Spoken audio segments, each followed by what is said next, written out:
Hi, this is Mr. Lee. In this video, we will look at how we can make use of three special algebraic identities to help us in making algebraic expansions or factorization.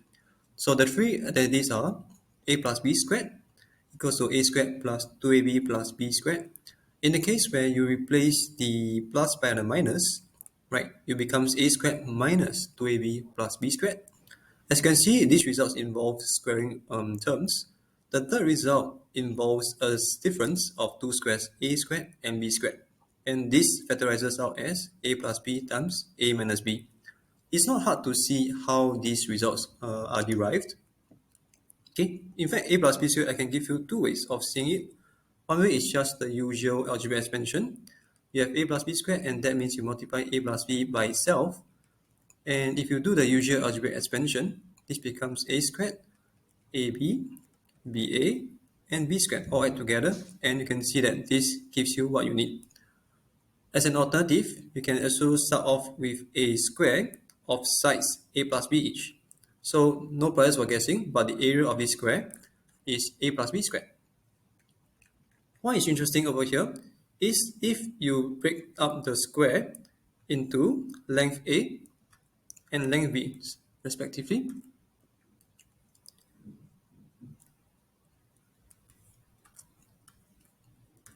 So the diagram looks like this currently. And as you can see, right, this current blue square, the area is a squared. If I look at the red quadrilateral, so assuming it's a square, right, the area here is also b squared. Now, if you look at the two rectangles on the side, right, the one in green right now, this is just AB and AB each. And that's how you can derive this formula using this property. Okay, so similar results can be seen for the other two identities as well. Okay, so for this video, we'll focus more on the expansion of terms, namely a plus b squared, a minus b squared, and then a plus b times a minus b. So let's just take a look at some examples. So example 1a, right, we have 3a plus 5b squared. So if you just apply the result, this just becomes 3a squared plus 2 times of 3a multiplied by 5b, and then the last term you square it as well. So if you do so, this becomes 9a squared plus 30ab plus 25b squared. Okay. Likewise for part B, if you have 2x minus y squared whole thing squared, so here we are looking at things out of the form a minus b squared. So of course that simplifies out as 2x squared minus 2 times of 2x and y squared plus y squared whole thing squared. Okay, looks complicated, but just be careful as you do the expansion. This is just 4x y squared and y power 4. Okay, part C involves numbers. Okay, of course, 23 times 17 is not hard to do the usual multiplication. But here, if you can see it this way, right, 23 is just 20 plus 3, whereas 17 is 20 minus 3. So this is all from a plus b, a minus b.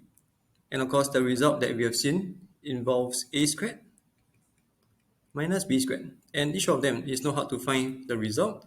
20 squared is just 400. 3 squared is just 9. And this gives you another way of getting the product over here. Okay, in question 2, moving on. So here we are supposed to evaluate without any calculator this fraction over here.